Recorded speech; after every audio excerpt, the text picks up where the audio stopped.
ngayon mga kababayan, eto pakinggan naman natin, etong binitawang salita ni PBBM, kanina lang to ipinost. Ano po sa alyansa, saan ba to ginanap?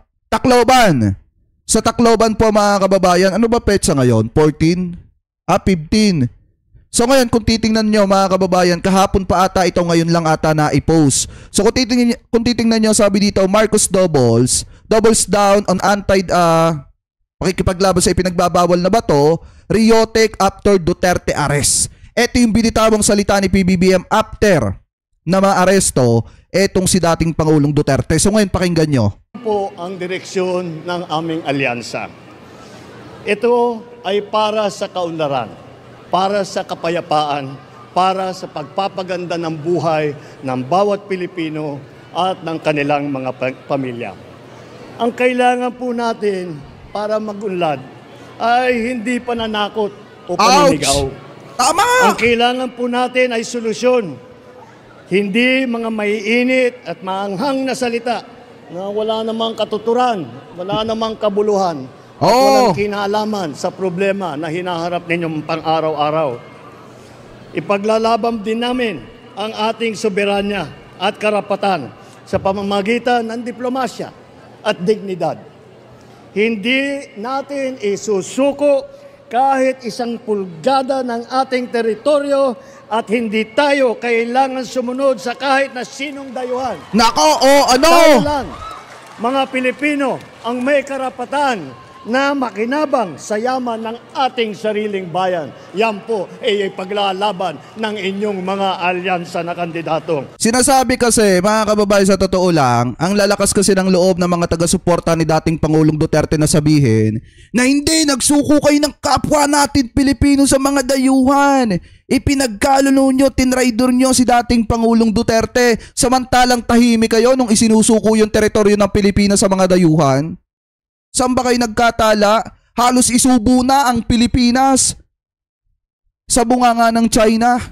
Ginawa pa ngang negosyo, nagnegosyo pa nga ng illegal yung iba mga Chinese dito sa ating bansa. Di ba mga kababayan, okay lang sa inyo? Walang problema sa inyo?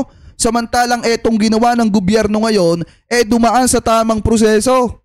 Yung ginawa ng iba mga dayuhan noon na nagnegosyo ng illegal dito sa ating bansa na naging dahilan para malagay sa alanganin ang iba sa mga kababaeng Pilipino natin, hindi nyo man lang kinukundina? Wala kayong alam?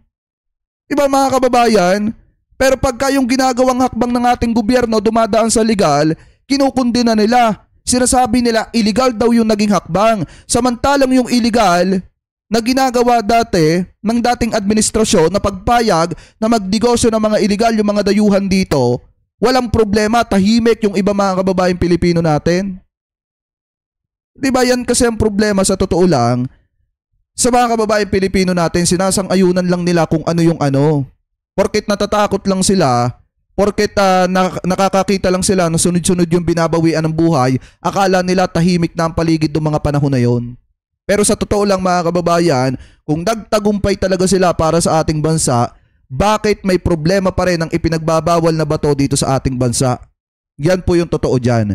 Diba? Kung talagang nagtagumpay sila, sana wala ng problema ng ipinagbabawal na bato ngayon. Pero mas lalo lang naglabasan sila nung natapos na ang term ni dating Pangulong Duterte. Kasi nga nagpahinga lang yung mga yan, lalo na at nagdidegosyo yung mga ugat, yung mga malalaking negosyante ng ipinagbabawal na bato dahil wala naman po talaga ng mga drug lord na binawian ng buhay ng mga panahon na yon. Ano po, ipagpatuloy pa natin. Sa laban naman kontra sa droga at sa krimen. Yan! Hindi po natin kailangan dumaan sa madugong solusyon.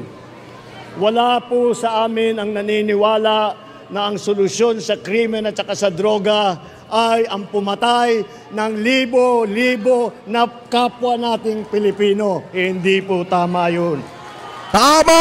Ano? Ang tamang paraan para tiyakin ang kapayapaan at ang kaayusan. At iyon ay sa pamamagitan sa maayos na batas at epektibong suporta sa ating kapulisan at sa ating mga local government. Pagdating sa ekonomiya, sa dating sa trabaho, hindi natin kailangan umasa sa mga illegal na gawain Kagaya ng Pogo. Umalis na tayo dyan dahil yan lang ay naging pugad ng kaharasan at krimen at naging problema sa buong lipunan ng Pilipinas. Kaya iniwanan na po natin yan. Ang tamang solusyon po ay ang tunay na trabaho, tunay na kabuhayan at suporta sa mga maliliit at mga nangangailangan. Magkaisa po tayo. Ang kailangan po natin dito sa Pilipinas ay hindi makipag-away.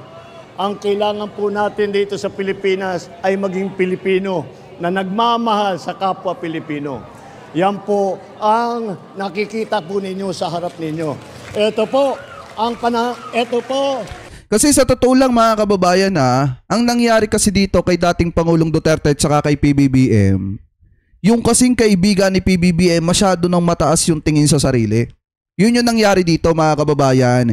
Paano mo ba maipapaintindi sa kaibigan mo na mali na siya sa kanyang mga pinaggagawa at nasisira na niya kahit yung matalik niyang kaibigan? O di hayaan mo siyang matuto?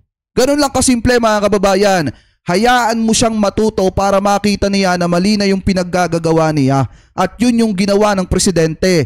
Hinayaan niya lang na matuto, magkaroon ng leksyon, etong kanyang kaibigan na si dating Pangulong Duterte. Ang problema nga lang mga kababayan, may katandaan na nga lang, syempre makakakuha talaga ng simpatsya yan sa maraming kababayan Pilipino natin kasi nga sa totoo lang may edad na, pero kung yan mga kababayan ay nasa ayos pa ang pangangatawan, hindi yan kaawaan ng marami sa mga kababayan Pilipino natin. Sa totoo lang. Pero kung titingnan nyo din sa kabilang banda, di ba nung panahon ni dating Pangulong Duterte, meron ding isang matanda. Eto alam ko sa totoo lang. Alam nyo din to. Meron ding isang matanda mga kababayan na inaresto noong mga panahon na yon na nakapit atain mga kababayan sa Maynila. Pakitama na lamang po ko kung ako po ay mali. Na kung saan mga kababayan, yon inaresto yon at hindi yon dumaan sa due process.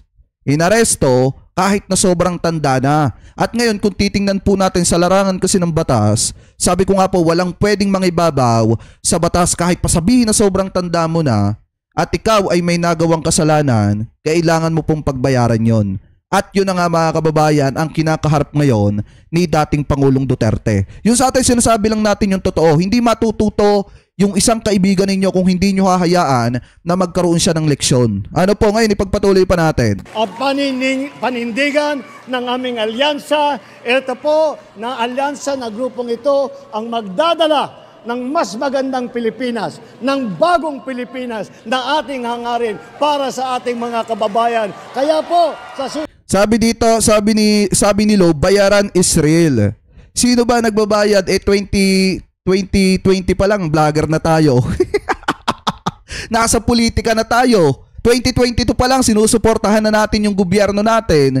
So paano nyo nasabing bayaran? Ang alam ko kasi sa bayaran, yung may video kasama si Cayetano at saka itong si Banat Bay na binabayaran yung mga tanong. Yun yung alam ko pakitama na lamang po ko kung ako po ay mali. Susunod na Mayo, huwag nyo pong kalimutan, 12-0 po. Alyansa ang iboto. Mabuhay ang alyansa para sa bagong Pilipinas.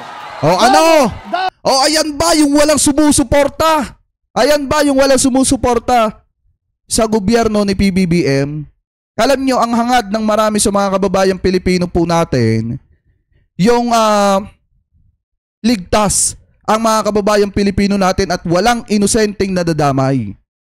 Yan po yung hangad ng marami sa mga kababayan natin. At sa totoo lang, alam naman po natin na ang presidente natin hindi po talaga nakikipag-away. Yung iba lang na sumisimpat siya kay dating Pangulong Duterte, sabi ko nga po sa inyo, ngayon lang maiinit ang mga yan, pero pagdating ng araw, huhupa din yan. Sino ba naman na makakatagal magrally na magrally sa kasagsagan ng kainitan ng araw? Kung makikita nyo nga, pakaunti na lang sila ng pakaunti. Kasi nga mga kababayan, walang makakatagal magrally na magrally sa kainitan ng araw. Huhupa din yan, pagkalipas ng 2 buwan niya, wala na yan. Salamat. Yan. Yung sabi ng presidente mga kababayan, sana yung iba, matauhan na. Ano po, na si dating Pangulong Duterte, may kailangan siyang harapin mga kababayan, kaya nasa sitwasyon po siya na ganon. Dahil alam naman po natin na kung ikaw ay walang kasalanan, hindi ka hahantong sa mga ganyang klase ng bagay na may kailangan kang harapin. So galingan na lamang po nila sa pagpili ng abogado na magdidepensa kay dating Pangulong Duterte. Ano po kung titingnan nyo nga, kung doon nga sa mga presiding judge hindi umubra yung drama at pakulo nitong si Mijaldea, dito pa kaya sa ating bansa mga kababayan?